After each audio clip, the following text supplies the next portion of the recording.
Como no podía ser de otro modo, agradecer en un primer momento la invitación que me hace llegar la profesora Roy para formar parte de este Congreso Internacional de Humanidades y Conocimiento. La charla que voy a impartir versa sobre las posibilidades de esta educación futura y sobre todo especialmente el vínculo con la visión pedagógica que se pueda tener de ella. También ahondaremos en las situaciones de aprendizaje y la perspectiva de la integración tecnológica. Hay algunos apartados, sobre todo cuando hablamos de integración tecnológica, que versarán especialmente sobre la inteligencia artificial, los aspectos generales y las curiosidades que giran en torno a ella y sobre todo algunas de las aplicaciones que están vinculadas al campo de la educación y a otros cambios en un primer momento. También de los smartphones y la educación, los aspectos generales que están vinculados a ella y las curiosidades, por supuesto, también vinculados a ellos. Sobre el calendario de implantación de la nueva normativa, podemos observar cómo ya en el año 23-24 se produce absolutamente ese vínculo con esa nueva normativa y, por supuesto, aparece una nueva arquitectura, como pueden ustedes observar, del currículum según esta LOE-LOMLOE. Aparecen nueva terminología como las competencias específicas, las competencias clave derivan en alguna otra, como puede ser la plurilingüe, por ejemplo, al final aparecen 8 competencias clave, algunas denominaciones nuevas como los saberes básicos, los contenidos giran en torno a saberes básicos y sobre todo la propuesta de situación de aprendizaje. Una situación de aprendizaje que en realidad lo que hace es configurar un entorno para aprender a través de situaciones problemáticas y sobre todo promocionar el logro de un producto y su difusión y transferencia. Luego veremos en la secuenciación didáctica cómo perfectamente está vinculado esta parte 6, digamos, de esa fase de desarrollo de la secuenciación didáctica, que surge como algo muy novedoso, porque anteriormente todo quedaba o finalizaba en ese producto y en el momento actual ya no solo esa configuración del producto queda refleja, sino que además se consigue la difusión y la transferencia de esos resultados a lo social, que es realmente lo más interesante. Aquí pueden ustedes observar cómo la secuenciación didáctica empieza con una parte de motivación y activación, para continuar con una exploración y una estructuración, es decir, esos procesos de asimilación y acomodación tan necesarios para que los aprendizajes se vayan configurando de una manera manifiesta y cierta, para posteriormente realmente conseguir esa aplicabilidad con la configuración de un producto y, por supuesto, las conclusiones que derivan, insisto, en una nueva forma de proceder que le da un valor y una importancia tremenda a la difusión y a la transferencia de los resultados. Sin ello, lógicamente, la secuenciación didáctica quedaría pues, vacía, incompleta. Aquí pueden ustedes ver las competencias clave que en el momento actual se trabajan y especialmente considerar la importancia de esa número 4 que aparece en la parte derecha, que es la competencia digital. Sin duda no es una competencia que se trabaja aislada del resto, sino que compendia, ¿no? Y está desarrollándose con todas y cada una de ellas de manera general y global. Hacer alusión a la importancia de la normativa y la consideración, en este caso he puesto algunas de las referencias que a nivel andaluz podrían ustedes considerar, pero lógicamente cada comunidad autónoma versa en sus decretos y sus órdenes para configurar de una manera expresa y cierta, muy concreta, sobre cuáles son los aspectos que desarrollan de manera particular en base a los reales decretos, por supuesto, de secundaria, por ejemplo el 217 o, por ejemplo, en primaria en el Real Decreto 157. Como concreciones, insisto, del currículum que luego se detallarán en la normativa de cada una de nuestras comunidades. Algunos ejemplos quisiera hacer reflejo, que en esta presentación tienen ustedes algún enlace a algunos de los ejemplos que se han llevado a cabo en el máster de secundaria y que ya trabajan con esta nueva normativa para que el asunto de la programación y sobre todo la inclusión de esa tecnología dentro de esos aspectos de programación del currículum, de diseño de ese currículum, sean más ejemplificantes y tengan alguna referencia para ver cómo se lleva a cabo. Yo quisiera hablarles específicamente de nuestra comunidad. La comunidad andaluza está dándole una importancia absoluta a todo el asunto de la transformación digital educativa y sobre todo implementando unos planes de actuación digital que lógicamente estarán insertos en el desarrollo de los proyectos educativos de nuestros centros. Ha aparecido recientemente, muy recientemente, los nuevos programas de innovación de la propia Consejería de Educación y entre esas denominaciones, dentro de ese programa CIMA, que me gustaría también que pudieran observarlo y hacer una comparativa, y sobre todo cómo refleja la importancia de esa inclusión y ese trabajo sobre el ámbito tecnológico, pues queda reflejo. Dentro de ese programa CIMA aparecen algunos subprogramas, algunos ámbitos, ¿no?, de trabajo, con unas actuaciones muy concretas. En este caso, el programa STEAM, ¿vale?, que está muy asociado también no solo con la competencia digital educativa, sino con la competencia matemática y básicas en ciencia, tecnología e ingeniería. Tiene unos ámbitos de trabajo que están muy asociados también con el pensamiento computacional, con la robótica, con la investigación aeroespacial y con la inteligencia artificial, además del ajedrez, que ya se trabajaba con anterioridad de una manera muy particular, se llamaba ese programa Aula de Jaque, pero que ahora enfatiza precisamente en su vínculo con el pensamiento computacional, pero de una manera, como se queda reflejo, desenchufada, es decir, no conectada a la red, pero que lógicamente nuestro alumnado trabajará de manera cierta todo lo que es el pensamiento de diseño y el pensamiento computacional. Esto quiere decir que en el momento actual se le está dando una importancia y una relevancia absoluta al uso e integración de la tecnología dentro de nuestros currículum. Hay alguna plataforma que me gustaría hacer referencia a ella, como es la de e-aprendizaje, donde aparecen muchísimos de los recursos en abierto a disposición de todo el profesorado, totalmente catalogados por ámbitos, por niveles y con alguna categoría más explícita para, sobre todo, tomar en consideración antes de la creación de contenido propio digital por parte del profesorado. Ahora sí podríamos hablar de la perspectiva realmente de esta integración tecnológica y sobre todo de aspectos generales y de curiosidades vinculadas a lo que nos dicen los informes Horizon o cuáles son las tendencias en el momento actual para la integración de la tecnología. Y ya en los últimos años se hablaba de la inteligencia artificial generativa y quizá otro apartado muy destacable también era el asunto de los microcredenciales. Me voy a detener en mayor grado en el uso de la telefonía móvil también y la inteligencia artificial y cómo puede mejorar nuestro entorno realmente en este momento. Y fíjense qué cita tan extraordinaria del profesor Stephen Hawking, que nos dice que la inteligencia artificial puede ser lo mejor o lo peor que ha sucedido en la historia de la humanidad. Y creo que con esta cita tan controvertida, nosotros nos posicionaremos en este momento pues hacia un lado o hacia el otro, valorando cuáles son las posibilidades ciertamente y cuáles son los aspectos negativos vinculados a ellos. Yo en principio me gustaría destacar que quizás lo más destacable en este momento precisamente son las oportunidades que vamos a matizar y que se van a desarrollar, pero que lógicamente el buen uso, la corrección ética, el compromiso, ¿no?, por las bondades educativas que se relacionan o se asocian con la implementación de esta inteligencia artificial, tienen que ser nuestra prioridad en un primer momento, dejando el apartado de las herramientas, la configuración de esos entornos personales de aprendizaje realmente un poco al margen. Lo más importante son las personas y las redes nodales que se establecen entre ellas. Hay tres informes que tomamos como referente para hablar, ¿no?, para concretar estos aspectos de los que le hablaba. Uno es el Foro Internacional sobre la Inteligencia Artificial y el Futuro de la Educación, desarrollar competencias para la era de la inteligencia artificial. Otro es el de Inteligencia Artificial en Educación, retos y oportunidades para el desarrollo sostenible. Y el último es otro informe de la UNESCO con una recomendación sobre la ética de la inteligencia artificial. Son tres documentos que creo son muy interesantes para ustedes y que realmente nos matizan cuáles son los nuevos roles del profesorado en relación con la inteligencia artificial. Por ejemplo, una necesaria formación del profesorado precisamente en el uso de estos nuevos recursos educativos. O, por ejemplo, el diseño de nuevos modelos pedagógicos aplicables a la inteligencia o con la inteligencia artificial. O precisamente ese reto ético del que hablábamos y legal en los derechos de propiedad intelectual en la configuración y creación de esos contenidos digitales. También el paradigma de la interacción máquina y hombre y, por supuesto, la optimización de recursos se plantean como algunos de los aspectos a considerar en el momento actual respecto de este ámbito educativo.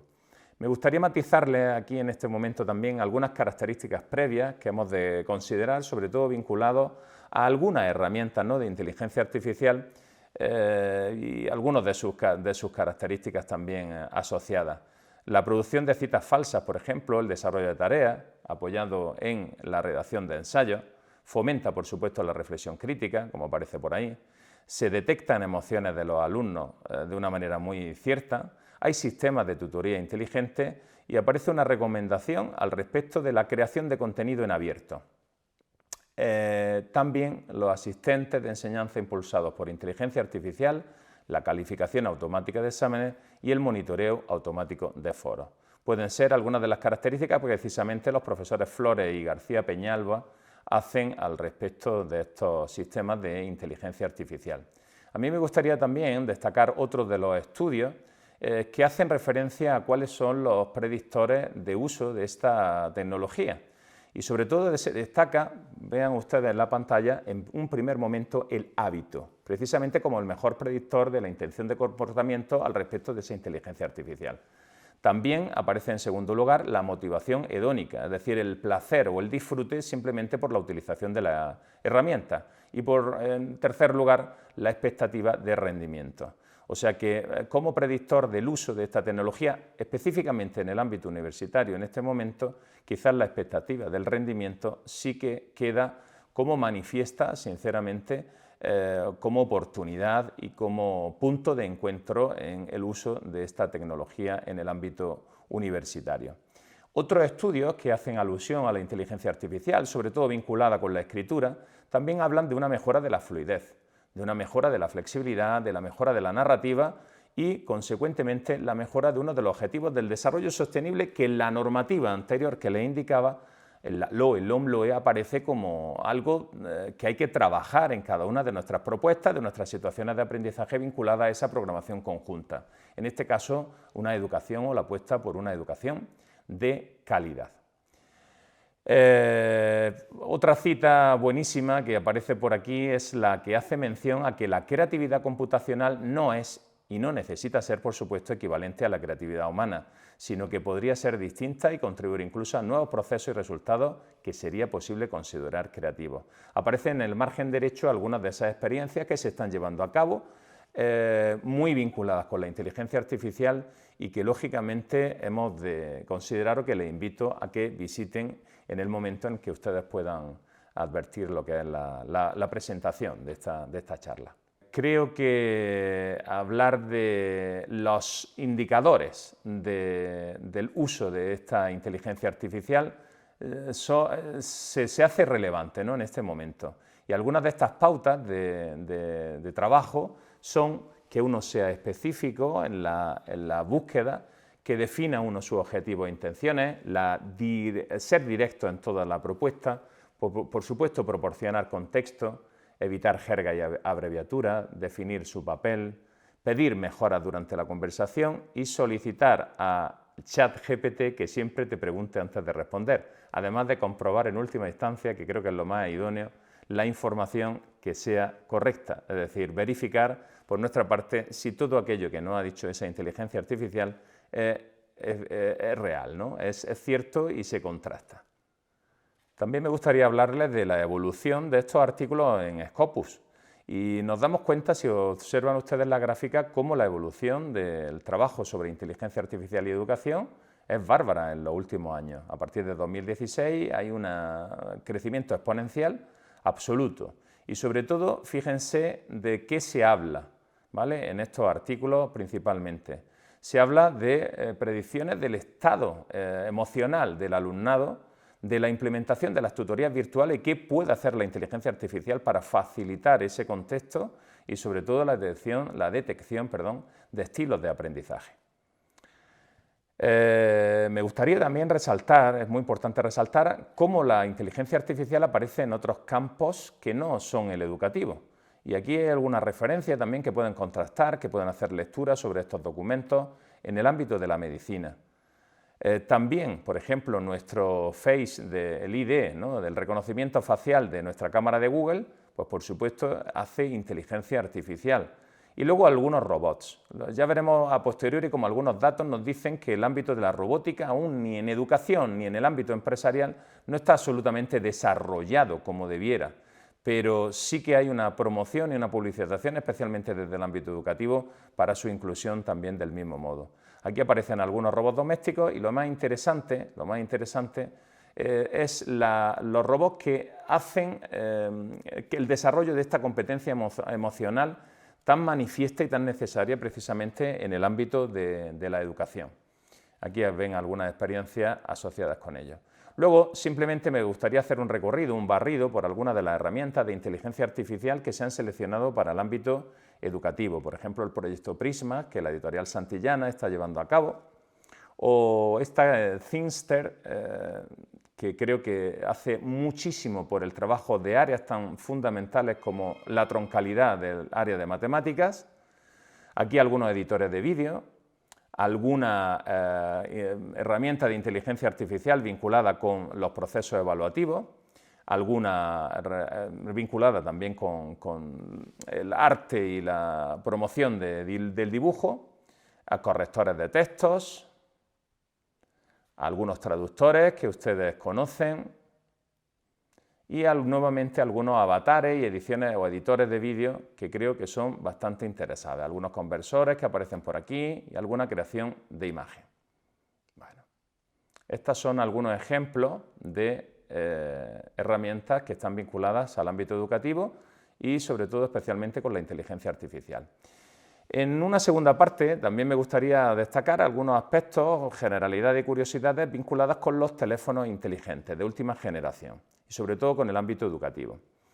Me gustaría destacar que precisamente se hace mención expresa a todo lo que es la priorización del ámbito visual o del contenido visual sobre el sonoro. Y esto es algo muy importante y lo podemos asociar también con el punto 2, si ustedes observan, cómo Spotify, un sitio, un espacio dedicado a la música, es donde precisamente se suscriben o se incluyen aspectos de podcast del ámbito educativo, para aprovechar las virtudes y la generosidad de esas plataformas e insertar ahí contenidos educativos que de otro modo, que no fuese por el visual y sonoro al mismo tiempo, no podría llegar a la audiencia.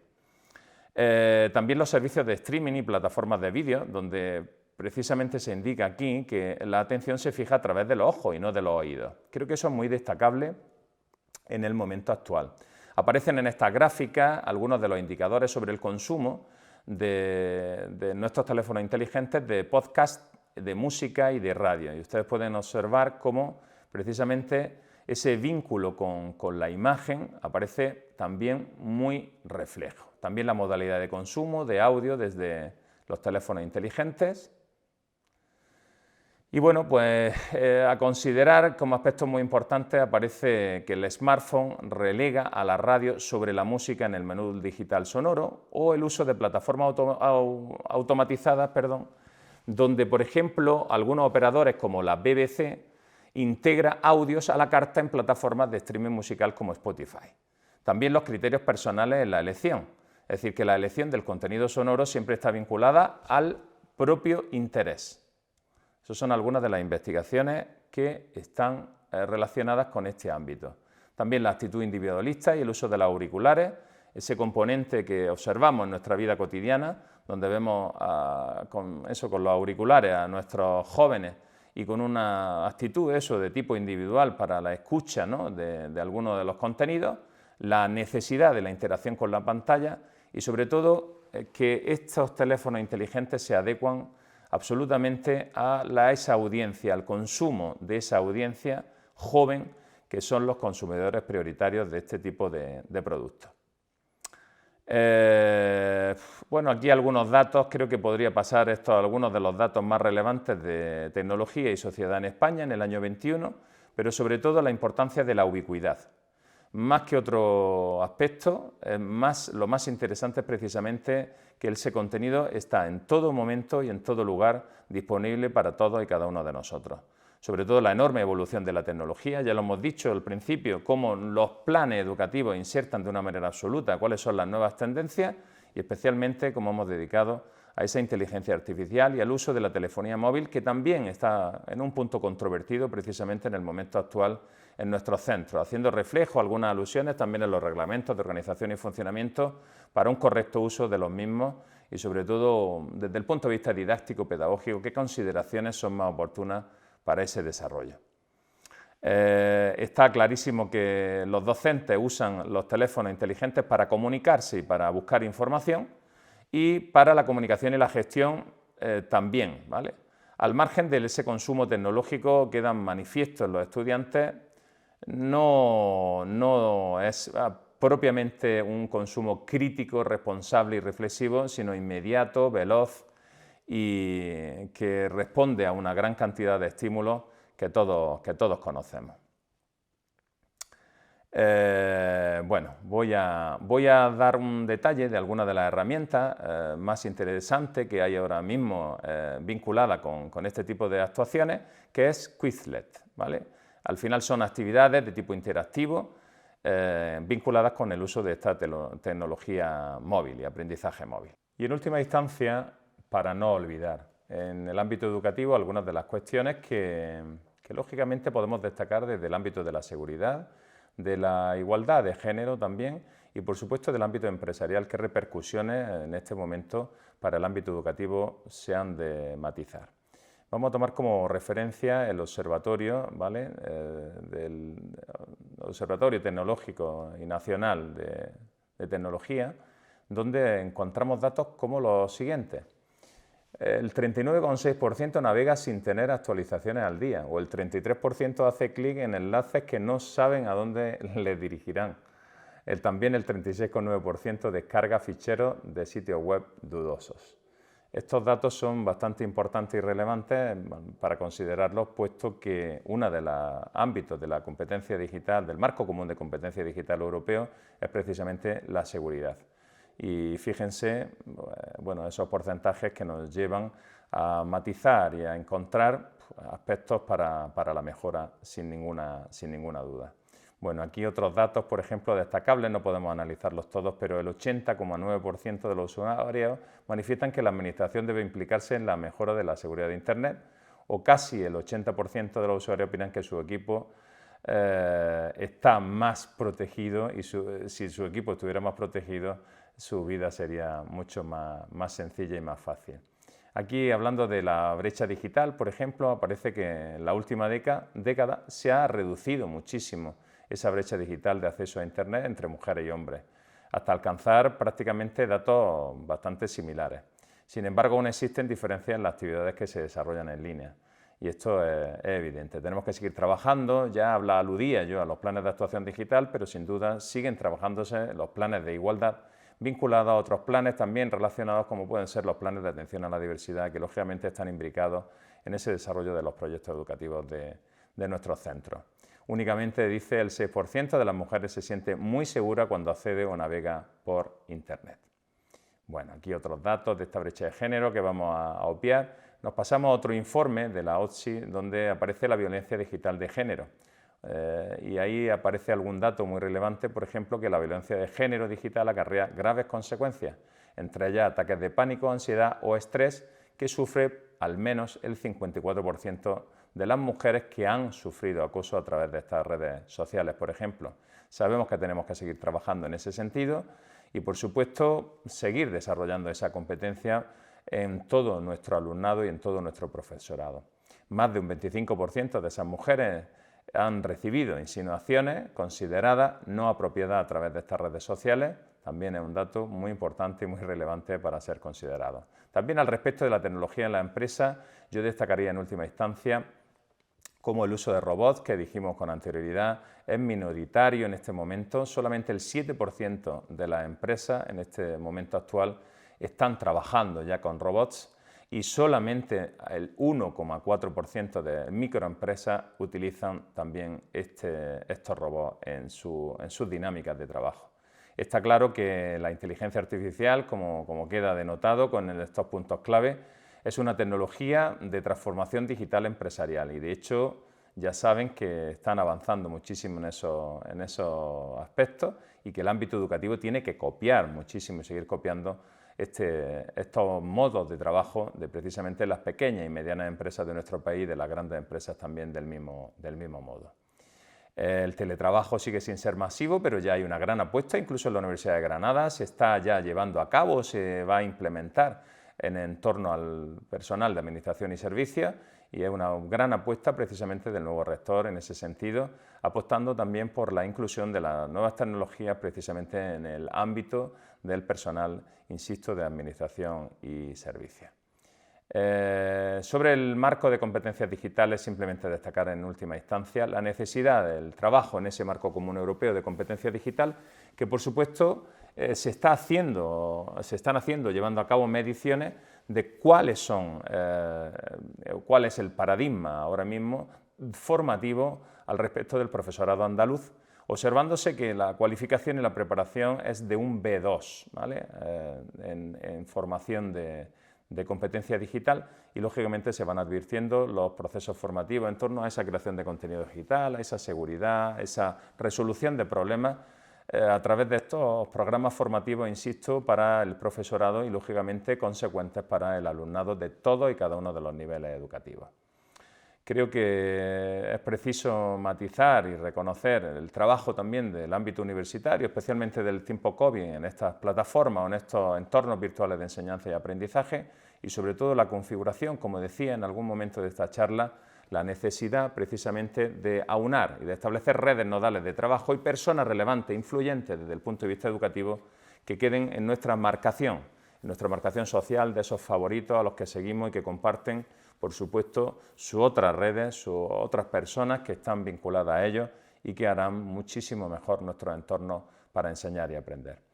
Pues nada, muchísimas gracias, le agradezco enormemente esta oportunidad, especialmente, insisto, a la doctora Royce, y espero que esta charla al menos nos lleve o nos ilumine hacia dónde aparece la perspectiva en este momento del desarrollo de esta tecnología educativa, y que sin duda hemos de considerar también vinculado con las directrices que las empresas y otros organismos y otras instituciones, como hemos podido ver, nos direccionan. Un abrazo muy grande y nos vemos en la próxima. Chao, muchísimas gracias.